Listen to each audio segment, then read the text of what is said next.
Bon les gars, maintenant on arrive sur la partie jingle.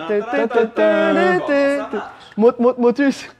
Bon, on arrive à la partie tuto. Alors là, c'est vous qui entrez en scène, les mecs, et moi je suis spectateur et je vais vous laisser la place.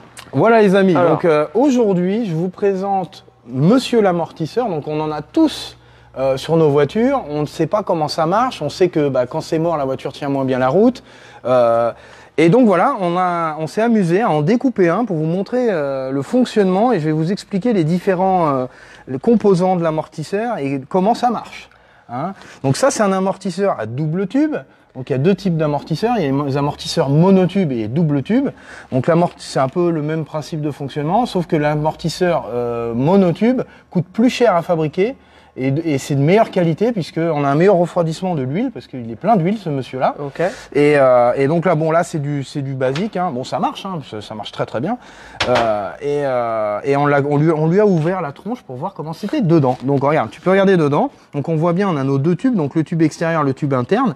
Et donc cet amortisseur, lui, il est rempli d'une huile qui est spécifique.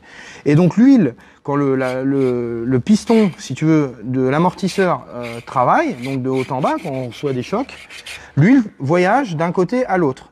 Et aussi dans le deuxième tube. Donc là, il y a un double clapet. Donc tu as un clapet dans le piston et tu as un clapet au fond. Et l'huile, si tu veux, c'est le clapet qui fait la dureté, en fait. Et c'est pour ça que ton amortisseur, tiens, là, j'en ai un qui est pas ouvert. Donc tu peux y aller. Tu vois, on entend même l'huile. Je le mets là. Ouais.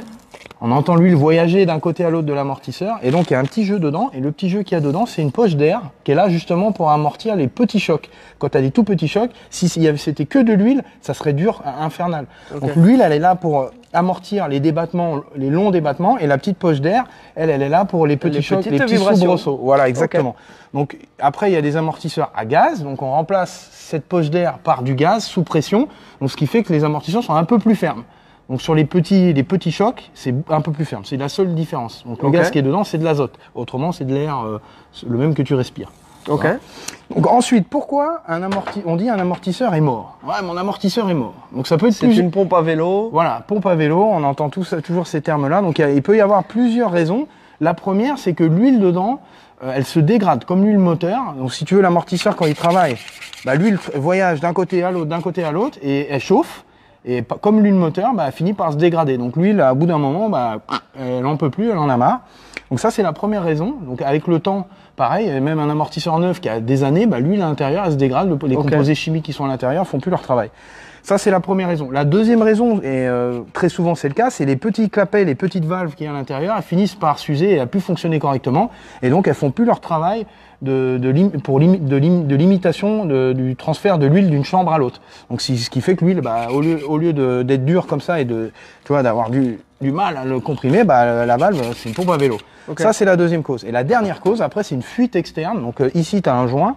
Et souvent on le voit, hein, c'est tout gras autour de l'amortisseur, l'huile finit par sortir par ce joint, puis il se vide de son huile, et puis au bout d'un moment, même symptôme, même problème, l'amortisseur, ça devient une pompe à vélo. Ok. Voilà. Est-ce que tu as des questions? Après, je voulais savoir, par exemple, quand on a, donc ça c'est couplé avec les ressorts. Voilà. Donc il y a l'amortisseur d'un côté, les ressorts, et parfois il y a ce qu'on appelle des combinés. Combinés fixés. Donc en gros. Donc là en fait tu combines les deux sur un. Donc c'est le cas sur les suspensions McPherson et ou sur les combinés filetés. Un McPherson. Un McPherson. Donc le ressort, lui, il est là pour supporter le poids de la voiture. C'est lui qui détermine l'assiette de la voiture, la dureté aussi de la suspension. Tu vois, si tu as des ressorts plus durs ou plus souples, c'est ça qui va déterminer de biais que les amortisseurs. Quand on dit ouais ma voiture elle est penche ou elle est trop basse, je vais changer mes amortisseurs. Non, c'est les ressorts ou les lames qui déterminent la hauteur de la voiture, pas l'amortisseur. Lui, il est juste là pour amortir le débattement en fait. Donc ça, et puis là, on voit un dernier petit composant ici, cette petite bague là qui est là. Donc ça, c'est le bump stop qu'il y a dans l'amortisseur, c'est la butée d'amortisseur. Donc quand elle arrive en fin de course, c'est lui qui vient amortir le le choc en fait, et ça c'est pareil, ça finit, si vraiment on fait par exemple ça, on l'a beaucoup dans le off-road, pour ça qu'ils ont des butées externes hydrauliques, Aussi, ouais. pour éviter de venir abîmer les butées de suspension, donc, et où ils ont des limitations avec des straps, enfin plein de trucs quoi. Ouais. Mais ça c'est la petite butée, c'était pour vous montrer comment c'est, j'en profite, c'est ouvert, donc Ouais. c'est pas souvent que... D'ailleurs, on voit ça. merci à Jérém Jérém qui m'a d'avoir découpé, découpé le... voilà, Jérémy le coupeur.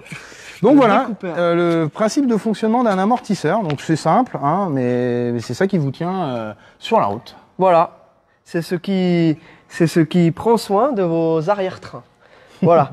Bon, eh ben merci beaucoup pour ce petit tuto.